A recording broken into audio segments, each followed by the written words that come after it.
राधे राधे। जय श्री कृष्णा दोस्तों।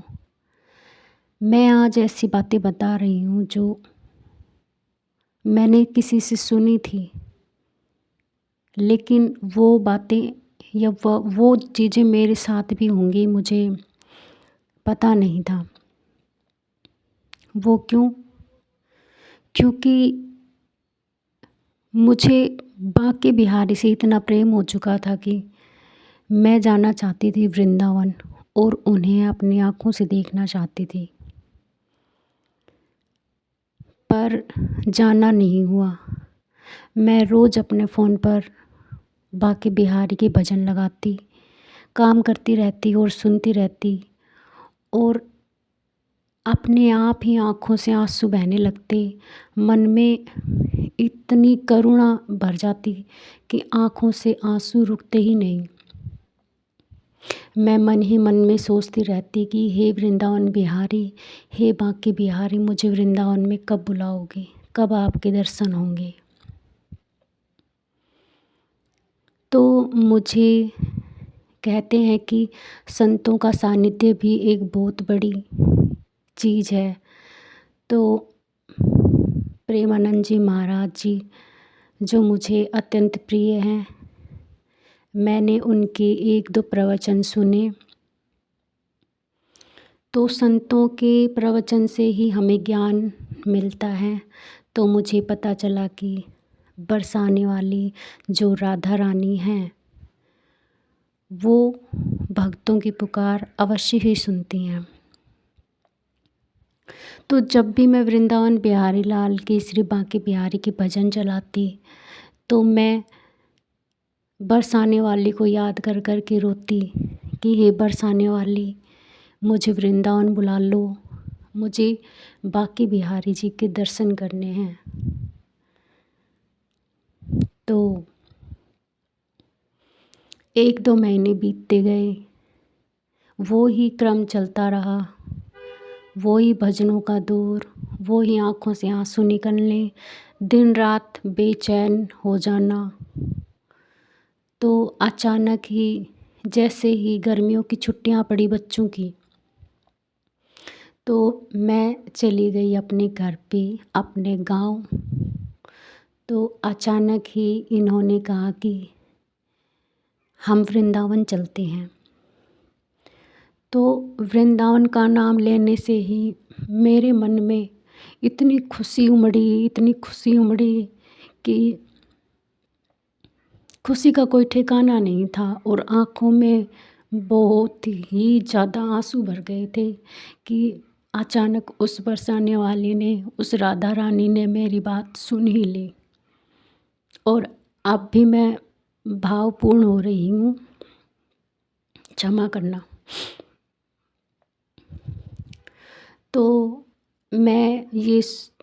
हम यहाँ से निकल गए। 23 तारीख की बात है, 23 जून की बात है, हम यहाँ से चले गए। और मैं रास्ते भर यही सोचती रही कि लोग कहते हैं कि वहाँ पर तो बहुत ज़्यादा भीड़ होती है, वहाँ ना तो बांके बिहारी के दर्शन मिल पाते हैं, ना बरसाने वाली राधा रानी के दर्शन मिल पाते हैं। तो मैं रास्ते भर यही सोचती रही कि हे बरसाने वाली, जब आपने मुझे बुला ही लिया है तो आपके दर्शन तो मुझे करने ही हैं। तो जैसे ही हम बांके बिहारी की उन गलियों में पहुँचे, तो मेरा मन ऐसे गदगद हो रहा था कि मैं बता नहीं सकती। जैसे ही मेरे पैर उन गलियों को छू रहे थे, तो मुझे पता नहीं क्या ही आभास हो रहा था कि यहाँ श्री कृष्ण भगवान खेले होंगे, कूदे होंगे। कितनी अच्छी चरण रज है भगवान की धुली जो मुझे मिली। तो हम बांके बिहारी के मंदिर में पहुँचे, तो वहाँ पर बहुत ही ज़्यादा भीड़ थी। लेकिन मैंने आँखों की टेर लगाए हुए श्री वृंदावन बिहारी लाल के झोली में माला लिए, उनके लिए प्रसाद लिए। भीड़ को ना देखते हुए, मैं उनकी तरफ देखते हुए बस चली गई। और सीधे मुझे प्रभु के दर्शन प्राप्त हुए, बिल्कुल निकट से, बिल्कुल समीप से। हम गए फिर बरसाना। बरसाना में भी बांके बिहारी से ज़्यादा ही भीड़ थी। इतनी भीड़ कि शायद कोई सहन ना कर पाए और शायद वापस चला जाए, लेकिन मुझे वापस नहीं जाना था। मुझे बरसाने वाले के दर्शन करने थे, जिन्होंने मुझे बुलाया, मुझ पर इतनी कृपा करी, तो मैं उनको बिना देखे कैसे जा सकती थी। तो वो ही बात, झोली में प्रसाद और माता के लिए फूल माला और चुनरी वगैरह और माता का श्रृंगार लिए भीड़ के अंदर मैं चली गई। और भीड़ की ऐसी धक्का मुक्की हुई कि उस धक्का मुक्की के अंदर मुझे ऐसा धक्का लगा कि मैं बरसाने वाली के बिल्कुल निकट पहुंच गई।